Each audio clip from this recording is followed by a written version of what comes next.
We spoke on Monday when this was all first happening, and you had said, like some others who chose to stay on these councils, that if good people will not engage on these critical issues, where will we be? I ask you, given his press conference yesterday, would you have joined those who then left the councils and said that they couldn't continue working with this White House? Well, I won't criticize any of those who based on their conscience, decided to walk away. The fact that the president, makes insensitive remarks and does it on a frequent basis without thinking is not new news. He's done that all through the campaign, and they knew that when they joined the council. The question that I would have to ask myself, and one that I'm sure that they wrestled with, is where do we go from here? We still need tax reform. We still need health care reform. We still need to run this country. And now they don't have a seat at the table, and now the president doesn't have the best assets that he has to move forward. I can in no way defend what the president has said or done, but we have to figure out a way to move forward, and I think that's what's most concerning today.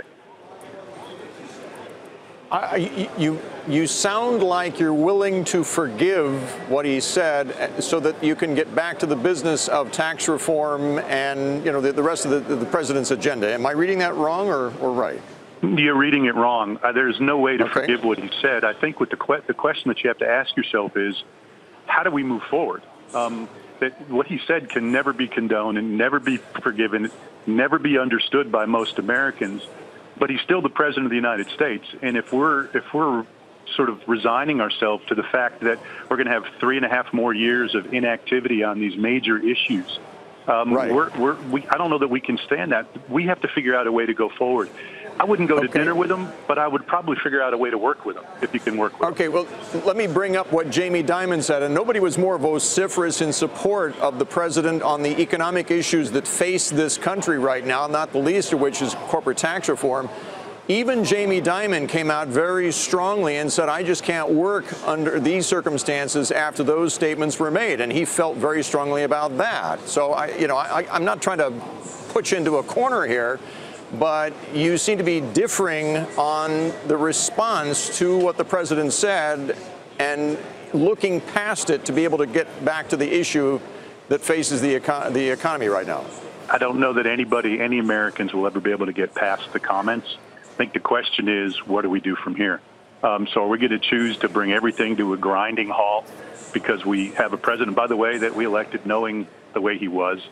Or are we going to figure out a way to move forward? And I'm not going to say support him. I'm just going to try to, anything that we do has to go through his desk. It has to be signed by him. It has to be done by the administration. And if we're saying, as Jamie did, and I respect him, he's a brilliant person, that we're no longer able to engage, we're saying nothing's going to happen.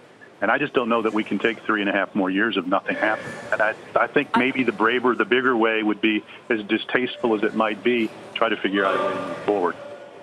Bill, I wonder, though, if any of these CEOs who have left these councils got a call from the president and he said, I want to ask you, what you think about this. I'm sure they would take the call, right? I mean, do you think that, in a way, this is a symbolic move meant to send a message to the president and to the public, or do you think they will actually disengage from even dealing with Trump? I don't know the answer to that. I'm sure they would still take a phone call. My question would be, would the president call them now? He doesn't seem to be that sort of a forgiving person.